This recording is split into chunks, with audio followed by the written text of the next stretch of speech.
UFC 318 is over and done with, and now I have to recap my very uneducated and honestly horrible picks for the event, so let's get into it. Starting off with Michael Johnson versus Daniel Zellhuber.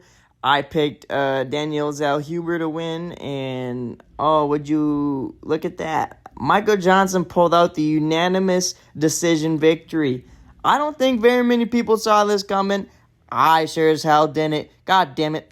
Next, we have Dan Ige versus Patricio Pitbull. Heard this one was an absolute snooze fest. Pitbull got the W in this one. Unanimous decision victory. I don't really know much about it besides it was boring. So moving on to the next one. This is the first fight of the card that I saw. I tuned in with about 2 minutes left to go in the first round. And it was interesting. I thought this fight was pretty sloppy. Kevin Holland had those weird jumping knees out of a tie clinch. I don't really know what that was about, especially at the worst possible times. I think Daniel Rodriguez shocked everybody with his performance in this one. Those running strikes he had looked, as MMA Guru said, looked very much like Juliana Pena. But I don't know how he didn't finish Holland in, what was that, the second round? And I don't know how Holland didn't finish him in the third round. It was just an interesting fight. I thought it looked very sloppy, but Daniel Rodriguez managed to get this W. I don't know what Kevin Holland does now, but I guess it doesn't really matter. It's Kevin Holland. His stock ain't going to change. It doesn't really go up or down, so moving on.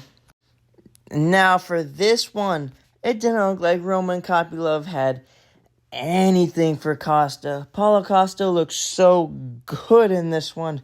He just controlled this entire fight. Roman didn't really have anything for Costa. This kind of looked like Costa of old. I was pretty impressed with his performance. Sounds like a lot of people were. I don't really know what's next. He called out Chimaev next. I think he could get that fight if Chimaev loses against DDP, but that's TBD yet. If Chimaev wins, obviously Costa's not going to get a title shot right away, but he did look really good, and maybe he can really flip his career back around and get on the right track and stay on the right track this time, and it'll be very entertaining if he can. So, yeah, moving on to the next one. Dustin Poirier, no! He goes out on an L in his final fight, his retirement fight. But Max Holloway doesn't have to go 0-3 in two separate trilogies. So that's a good thing. He comes out, drops Dustin Poirier instantly. Looks like DP might be finished. DP, pause. But he recovers. He drops Max in the second. But Max just looked on point. He looked pretty good. He looks good at lightweight. It was a fairly easy decision for him. He does that point. Last 10 seconds, we're like thinking, oh yeah, he lights Dustin Poirier up real quick, and then Dustin Poirier just clinches.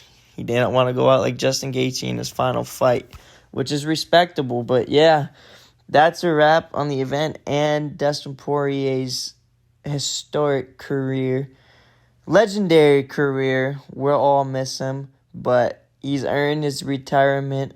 You can see him dropping his gloves there. I heard it was a pretty good overall event. The fights I watched were pretty entertaining. Kind of sloppy in Kevin Holland's fight, but I got TKO'd in 49 seconds in my only amateur MMA fight, so what do I know? But thanks for tuning in, everybody.